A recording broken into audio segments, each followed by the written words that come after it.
Hey everybody. Okay, so in this video we're going to be looking at the League of Nations Covenant. We're going to talk about some of the strengths and weaknesses of the League, and then we're going to talk about the League's agencies. So I'm actually going to start this one with a cartoon. Now, if you've watched a few of my videos so far, you'll know that I talk a lot about cartoons. I do talk about how you need to understand them, you need to understand how to analyse them, you need to get yourself familiar with them. So let's just dissect this cartoon then and see what it's telling us. So these are obviously signposts that are pointing towards this building. Now, if we have a look at this building, we think, what is it? It's safety, because obviously this is a storm, this is rain, wind, all this, it looks like barren land. So it's safety, it's warmth, it's comfort, it's protection. Okay, so all of these positive words that we're talking about, and we can see here that this sign is pointing towards there, and this is the League of Nations. So according to this cartoon, and the reason I've chosen this cartoon to show you is because a lot of the things I've said so far about League of Nations and a lot of things that you will see about the League of Nations are quite negative, but this is a positive interpretation of the League of Nations, and it's showing you what positive things it does do, which we are going to talk about today when we talk about the agencies. So this cartoon is trying to demonstrate that the League of Nations is all of these things. Okay, it's also common understanding, so this idea of international cooperation is demonstrated here, and community of international interests. Okay, so this is the idea of everybody helping each other out, which again we're going to talk about when we talk about the agencies later. Now, if we compare this to this figure, and why does this figure need it, what we can infer from this cartoonist interpretation is that the world needs the League of Nations, and we can see that from what the League of Nations offers. So safety, warmth, comfort, protection. If we have a look at how the world is represented, so this figure does represent the world, and as we can see here, its clothes are torn, they're tatty, they're not protecting the figure, they are malnourished. Okay, they're weak. They need help to walk, so to move, to get anywhere. They're obviously fighting against this storm.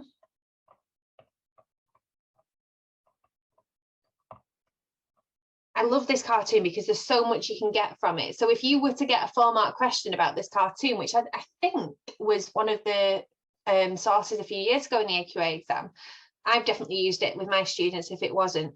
If you had a question that said, source A supports the League of Nations, how do you know? This is a brilliant one because there's so much you can get out of this. You would need to talk about 1 or 2 of the things that we've just picked out already, and that only took us a few minutes.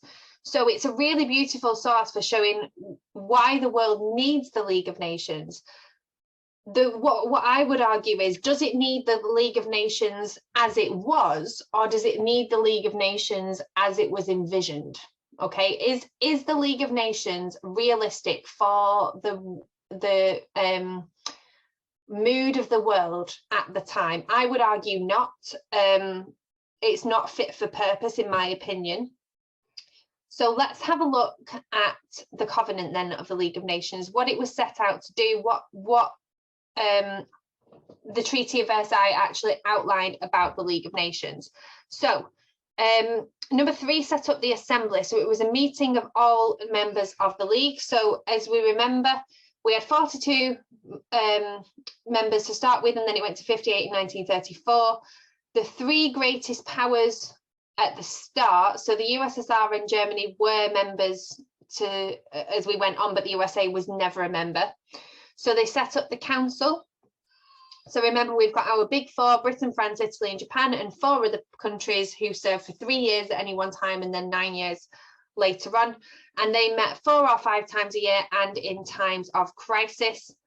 So they could respond quickly to crises. However, they weren't the most powerful countries in the world, all of them, and they were not prepared to use their armies. So remember this lack of military we were coming back to quite a lot. Sometimes council members were involved in the trouble. Now there are two crises that we will come across later. One is Manchuria, and one is Abyssinia. Now Manchuria, sorry, I've just lost our lead.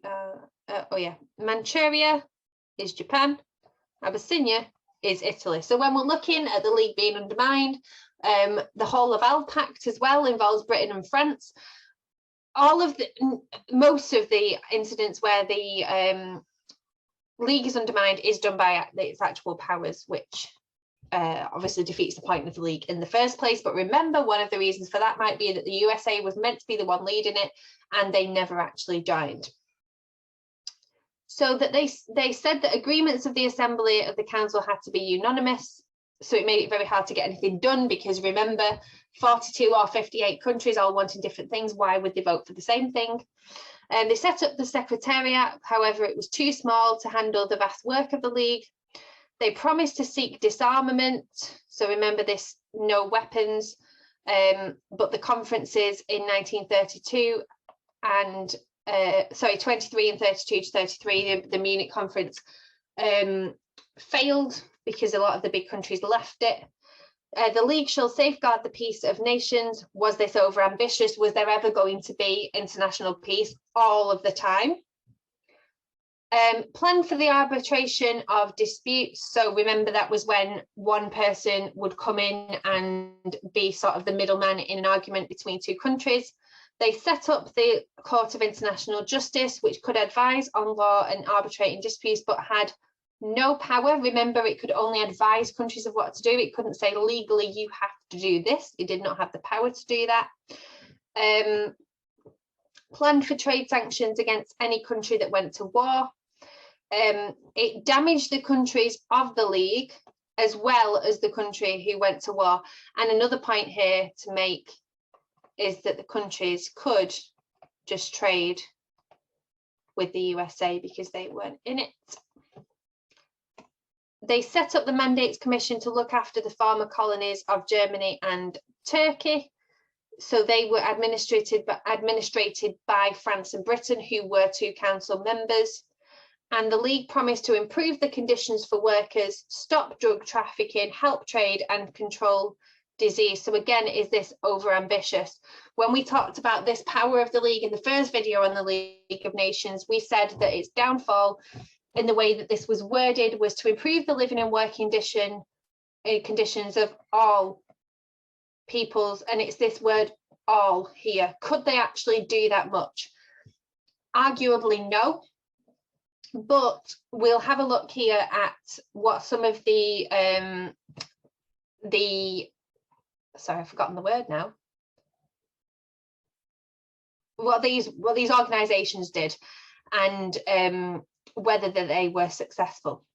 So we'll talk through them all. What I would say for the exam, if you were to get a question on the successes and failures of the League of Nations, you don't need to memorize all of these, because you are never going to get a question that says memorize all of the agencies of the League of Nations. That's the word I was looking for, agencies. You're not going to have to list them. You're not going to have to list the success and failures. If I were you, I would pick out two that I could remember more easily, and remember the successes and failures of them, because what you need to do with this information is apply it to an exam question. You do need to know your stuff, but what's really important is that you know how to answer the question with the knowledge that you've got. So don't spend your time trying to memorize everything. Pick out a few examples that you can use really well and that you know how to apply them to an exam question. Okay, so let's have a talk through them then, and then you can choose which ones you're going to put more effort into remembering. If you can, I just want to point out, if you have the ability to memorize them all really well and use them all, you won't have time to use them all in an exam, but obviously that's totally up to you. So we've got the International Labour Organization. So remember, labour in this context is all about working. So to bring workers, employers and governments together to improve the conditions that people worked in. So brilliant, really good aim to be working towards. So in 1922, these are the positives that they did. They recommended banning the use of white lead in paint as it was poisonous. So these aren't massive things, but as in to do, but they're going to make a really big difference to people's lives. So in 1930, they helped Greece to set up social insurance, so to help people if they were unemployed because of an illness. Now in 1930, this is really important because in this time, we've got across the world, because of the Wall Street crash, high levels of unemployment and high levels of starvation.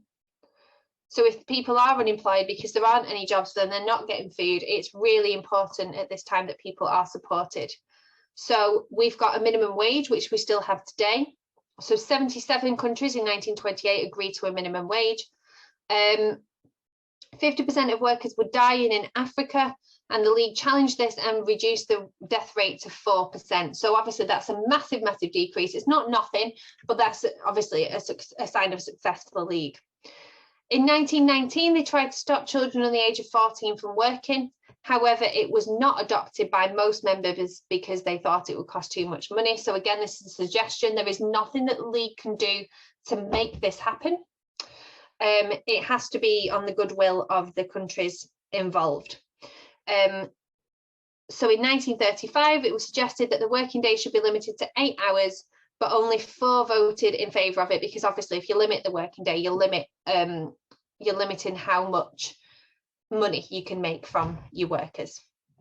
So the Commission for Refugees to return prisoners of war home, obviously First World War and the 1920s conflicts, and to support refugees by improving camp conditions, finding new homes or returning them to their own countries once the threat of conflict had passed. So let's see how successful they were there. So they've helped to free around 427,000 out of 500,000 prisoners of war and return them to their homelands. They helped them find new homes, the people who fled Russia after the Russian Revolution in 1917.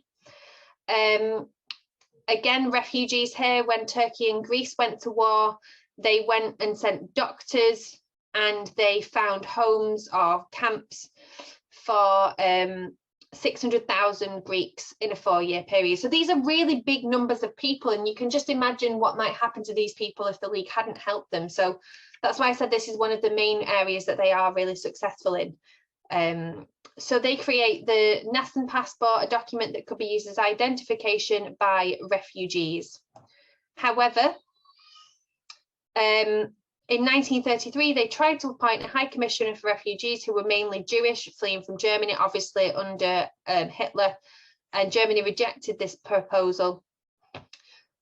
So obviously that's an example of where they weren't successful there, but compared to, well, not compared to, because obviously what those Jews went on to suffer was not comparable to this, but when you look at the successes they have had, and then obviously the Second World War was to stop what Hitler was doing. So slavery, the Slavery Commission successes, organised raids on the camps of slave traders in Sierra Leone. They set 200,000 slaves free. And in 1927, Sierra Leone announced that slavery was to be abolished. So that's a massive success there for the Slavery Commission, who succeeded in what they were trying to do. The Economic and Financial Committee, they sent financial experts to Austria and Hungary so that they would not go bankrupt. So that's a really key example of how the League was really for everybody who wanted to be a part of it, because they could have just let Austria and Hungary suffer because obviously they were the losers, but they did want to help them because they thought that that was the way to maintain peace, to make obviously people work together, this international cooperation. So they developed codes for importing and exporting so that all members were following the same rules, so this standardization of processes. However, after the Wall Street crash of 1929, there was nothing that they could do about that. So the Organisation for Communication and Transport, they wanted to regulate transport developed during the war in order to keep people safe. So they introduced shipping lanes, which we still use today, so fewer collisions in the seas. And they had an international highway code against which we all use today. The Permanent Central Opium Board, so to stop the creation and distribution of opium, which is used to make heroin. It was legally used as a painkillers, but some drug companies also sold it illegally. And then it went on to deal with other drugs as well. So they had to prove, companies, that they were allowed to import opium for medicinal purposes. So obviously not as heroin, and it blacklisted some companies. Some of the members of the league were not really dedicated to stopping the sale of opium because they made large amounts of money about it. So this is what we talked about before, about people going behind the league for their own benefit or the benefit of their countries. And finally, the Health Committee. We've got only successes on this one again. So they started an international campaign to kill mosquitoes, which spread diseases such as malaria and yellow fever. They worked with the government in Russia to organise an education programme to teach people how the disease typhus was spread. They sent doctors to look after refugees in Turkey and help improve living conditions in refugee camps in the 1920s. And it was later renamed the World Health Organization. Now, you will have heard of the World Health Organization a lot since the start of the coronavirus pandemic. They still do massively important work, and that is where the World Health Organization originated.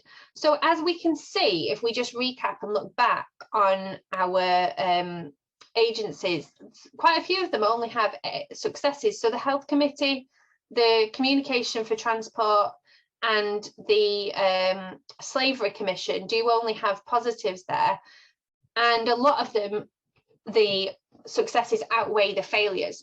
So if I were you, in revising these agencies, I would pick one that only has successes to use them as a positive, but then I would also